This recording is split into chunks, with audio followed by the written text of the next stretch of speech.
Welcome back everybody, Holiday Doc here, and this is another great competitive gameplay breakdown for you. Today we're talking about uphill battles and how to turn your loss into a win halfway through the game. Now right here, my 2v2 partner in training, Mr. FataiError, and myself have been doing nothing but getting slaughtered. We can't even make it past halfway. And the question is there a point in the game where you know you can just sit down, stop, take a minute, take a breather, and bring it back as a team to make that loss, potential loss, into a win? And the answer is yes. So let's go ahead and stop right here and give you guys a nice overhead view of the generalized callouts, just in case you're not aware of the competitive side of things.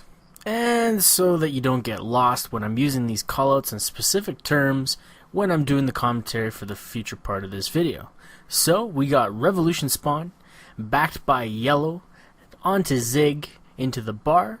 We got Hedge Spawn up north, we got Red, and we got Fountain. These are some major points on the map that I will be referencing, so pay attention to that. Let's get started with the breakdown. If there's ever a defining moment in a game that focuses the favor from one team to a next, this is it, and FataiError set that in motion.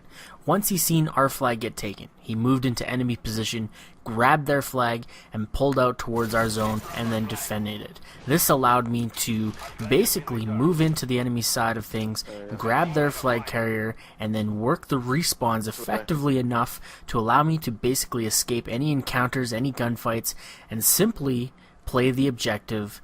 That's the important thing, and that's what's giving us the back-to-back flag caps.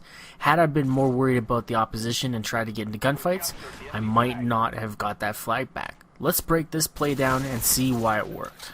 One thing I can compare competitive Call of Duty to is a good game of pool or billiards, whatever you call it. Once I secure our flag by killing the enemy flag carrier, I leave myself in really good shape. Not only do I have the flag in front of me, but I have the opportunity to play the field with no enemies on the board. Both guys are in transition to respawn, allowing me to play off that knowledge, stun the spawn, and get out of there unscathed. However, by not engaging the enemy on the respawn and taking him out, I have left myself quite vulnerable on two major points on this map. First is going to be the crossover, where I have to get across the street and get behind the bus for cover. This is the first and most dangerous point on my flag run back. And the second is going to be the secondary guy who spawns, who's just going to try to make a beeline for it and get through Zig, back to bar, and cut me off right on the flag exactly. How do we counter this? First thing is my teammate has to set up in a neutral position. He's going to slowly move through bar, check his left side, and then move out to street. Now, what are the main points he needs to watch for? Back in the bar, he's got to be watching this alley, and then back outside that main street and take out the guy that was going for me on the bus. So by using all these small but very strategic elements to our strategy, we've been able to take this losing situation and turn it back around in our favor. I want to thank you guys for checking out this quick MLG breakdown of this 2v2 game we played. I'm Holiday Doc, and I'm out of here.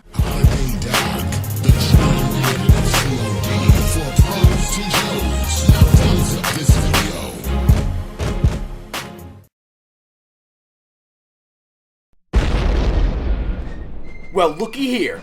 Guess I didn't make myself clear enough in the first tutorial, because I'm still seeing shit like this all over the place. Look at that! Fuck you for doing that! That's not how you war, and you know it. Apparently, I need to clarify some more rules for you dipshits, and I hate clarifying things with a burning passion! Far Cry 2.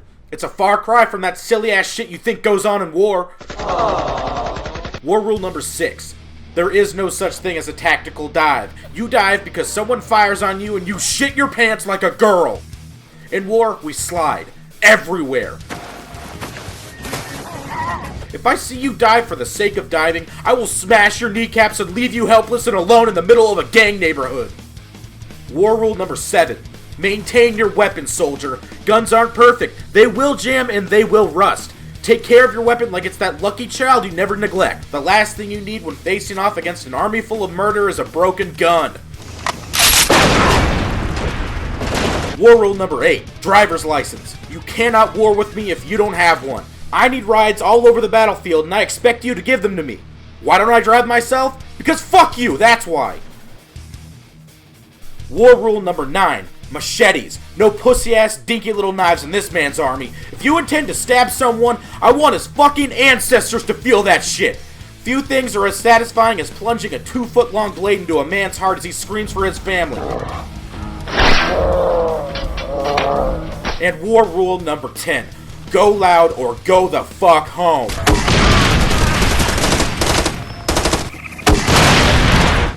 Silencers don't do diddly shit in real life, and in my war school, they are outlawed. I have no qualms with you sneaking up on an enemy position, but as soon as you start firing, I want everyone in the whole damn country to hear your murder symphony. That's it for now. Maybe this time you'll get the fucking hint and be a goddamn asset on the battlefield like I expect. If not, I will stab you so many times your body will be a giant, gaping wound. Dismiss.